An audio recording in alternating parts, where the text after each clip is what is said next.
Every time something new comes out, Photoshop is always allegedly killed. Here's a raw photo right inside of Photoshop. As soon as you open it, it opens in Camera Raw. If you increase the exposure, you would notice that there is a lot of noise. However, to remove the noise, all we do is scroll down, come to the Details section, and then click on Denoise. Now this right now is in absolute medium settings. If you were to increase the denoising all the way to 100, even with all the noise gone, have a look at all the details in the feather, the beak, the bird. Everything is just so darn clean, even if it's zoomed in so much. Same thing in Affinity Photo. I'm just gonna zoom in, and as you can see, this is very jittery. Anyway, let's increase the exposure to the exact amount, which was 2. Now let's go to detail, and here is noise reduction. No matter how much you try, let us increase the luminance. You can add some details back. Even at the highest settings, yes, it can remove the noise, but it also let go of a lot of the details. And if you were to even decrease the details to get a clean result, it's still so blurry. And if you were to compare them side by side with Photoshop or Camera Raw, the results are not even close. Let's keep the price aside for now and look at Affinity and Photoshop objectively to see if you can make this switch as a professional or an aspiring professional. Let's move to super smart selections. Here in Photoshop, you can either click on Select Subject or Remove Background, and it will automatically do everything for you. Especially in the later versions, this has become so good. If you have a look at this, it selected all the spokes perfectly. Look at the cogs, the machinery, even in between them. It's crazy good. And if you factor in the fact that this subject was cut from this busy background with all the railings and everything happening in between and railings behind those spokes, it still did a fantastic job. Now, when it comes to Affinity, there is no free way to absolutely remove the background, but you do have the object selection tool that you can use to select the subject. So let's click on the subject, click on the cycle, and with the selection active, let's click on the mask button and let's add a black background. This is how it looks with Affinity, and the difference is already night and day. It has eaten the seat, spokes it doesn't even consider, cogs, no consideration there, and this is how it is. Even the subject is not properly selected. Now, Affinity does have a feature to remove the background, but it's not free. You can go to Pixel and then remove background. You need to have a Canva subscription for this to work, and I subscribe to it for the sake of this video. Let's see how it does it. Now, it did a better job, I have to say, but it's not as good as Photoshop. It did consider the spokes, but it left out a couple areas again. It missed out areas here as well, and the chain here as well. But it's considerably better. Here's both Photoshop and Affinity's free version side by side. The differences are very clear. And here's both Photoshop and Affinity's paid version side by side. The differences are closer, but Photoshop is still way better. Photoshop Smart Selection doesn't stop there. You can go to the Object Selection tool, and at the top you'll see Select People. It automatically detects all the people in your photo. Right now there is just one. You can select the entire person or select his hair, eyebrows, iris, nose, anything. Let's click on that. You can also combine that with other stuff like lower clothes, but in this case, let's keep this one activated and click on Apply. And it makes a selection of that.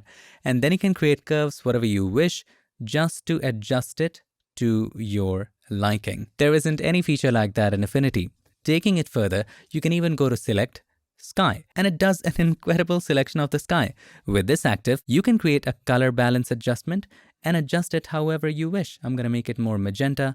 Probably should also apply to the water, but you get the point. There's just so much you can do with it, and it just fits perfectly. The selection is pretty darn good. And if you try to do the same thing in Affinity with the Object Selection tool, it's taking a while to detect everything. And now let's click on the sky. You can already see that the selection is pretty darn crappy. It's leaving out a lot of areas. And if you were to create an adjustment, like let's say hue saturation, you can clearly see the edge right there. Now let's talk about removing stuff. In this case, removing complex stuff. So let us select the in-painting brush and let's try to remove this person. You probably have to fill on the inside. Now it's super complicated because there's a net involved, there's the background, and as you expected, the results are very shoddy. Similarly, let's try to do the same thing in Photoshop with the remove tool. You just had to loop around it. Know that even when it's using generative AI, this does not consume credits, and have a look.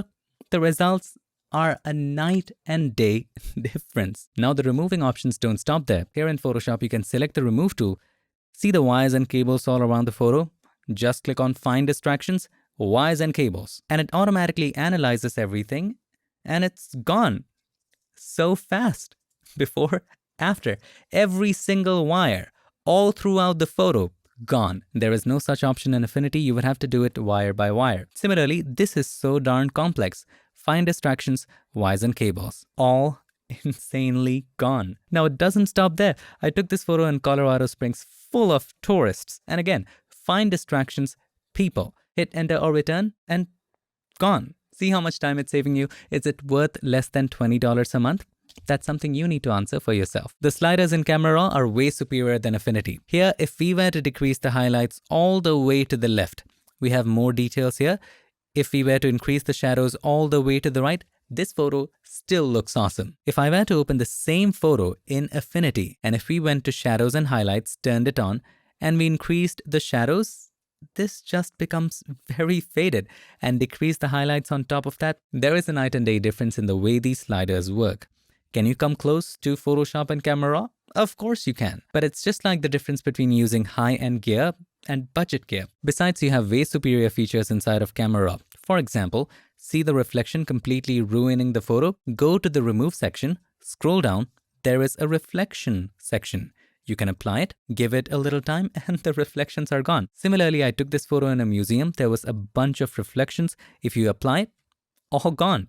Here's the before, here's the after, and if you just want to see the reflections, there you go. Now, a couple examples ago, we looked at a feature in Photoshop called Select People, which Affinity didn't have. You could select the shirt, pants, skin, lips, iris, everything. Similarly, you have that in Camera Raw, plus you have that for landscapes. Affinity does not have any of that. So now if you go to the masking section, click on landscape, there you have everything. Sky, vegetation, water. Let's select water and click on create. It will create a mask for you. Now you can increase the exposure of the water, you can increase the contrast there, whatever you want. And when it comes to masking in Affinity, click on the mask. There is literally the brush, the gradient, that's all you got. So here you have the gradient, here you have the brush, and that's it. That's really it. Comparing that with Photoshop's Camera Raw, say you want to just darken the dress slightly.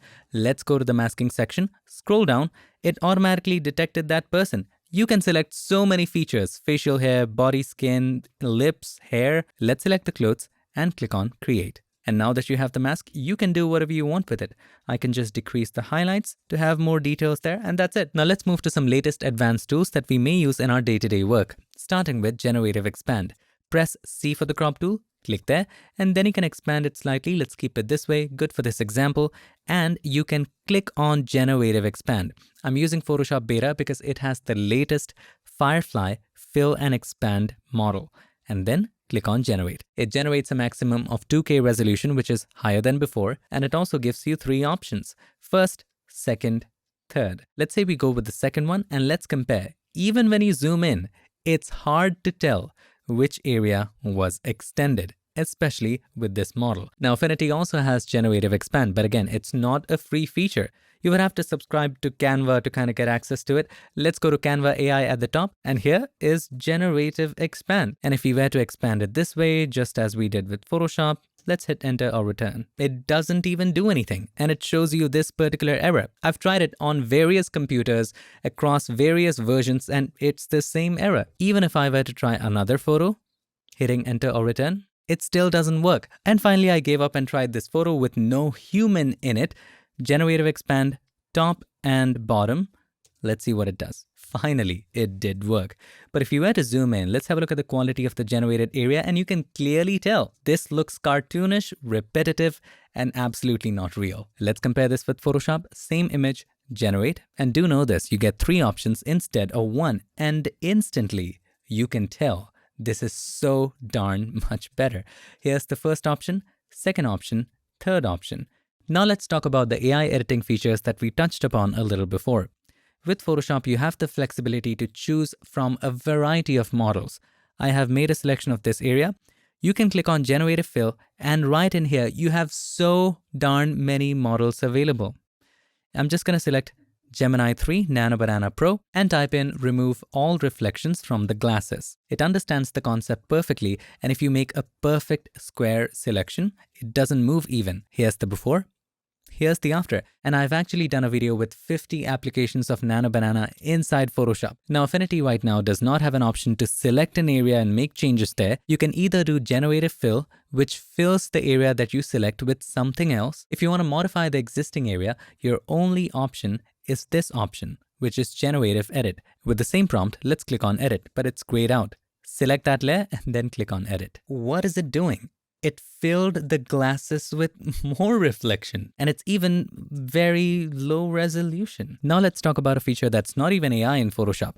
With the background layer selected, press Ctrl or Command J, and this is about recoloring the entire photo. If the color is damaged, there is a feature that you can use to recolor. Go to Filter, Neural Filters, and once you scroll down, you'll find Colorize. Just turn it on. There are adjustments you can make, but have a look at this. It gives you an incredible starting point. But Affinity Photo has a premium feature to do this, not even in the free version. You would have to go to Canva AI, subscribe, and then click on this Colorize option. And it doesn't do anything. In fact, unfortunately, it only works on black and white photos. So I would have to select it. Maybe from the Develop module or Hue Saturation adjustment, you can make that adjustment. I'm just going to go to Basic, Hue Saturation, and just take down the saturation. Develop. And now let's try the Colorize feature. And there you go. It does that. But the quality is just nowhere near Photoshop. Now let's talk about the killer angle. Every new software, every new gadget is now a criminal.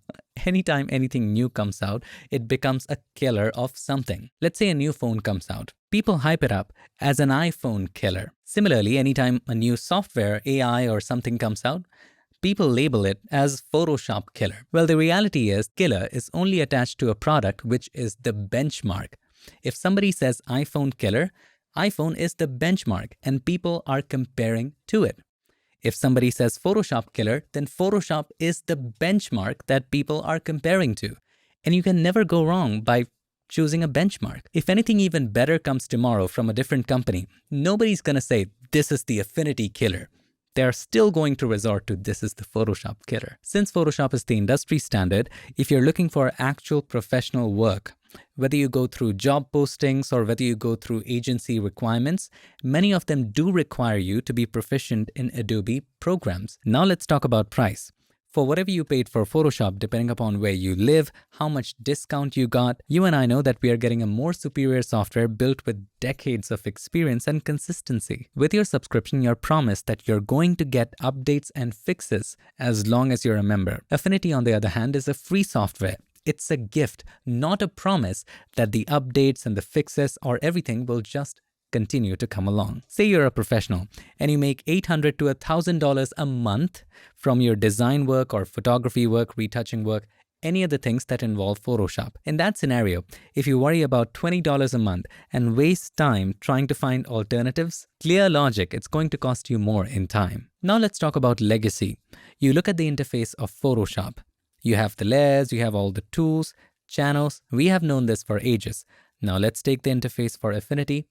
It is about the same. You have layers, channels, brushes, and you have the similar tools.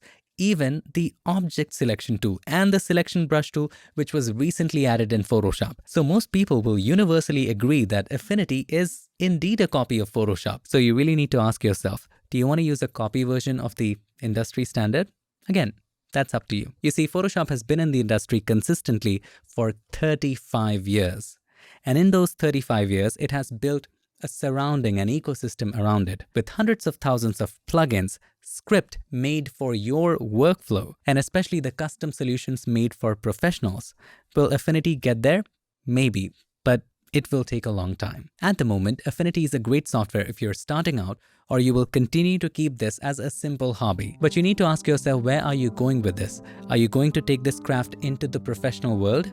Or do you want to make serious advanced edits? Basically, are you dating casually or dating to marry? If you enjoyed this video, make sure to give us a like, and also don't forget to subscribe, and not just subscribe. Ring the bell so that you, my friend, don't miss any other feature tips, tricks, or tutorials. Thank you so much for watching. I'll see you in my next one. Till then, stay tuned and make sure that you keep creating.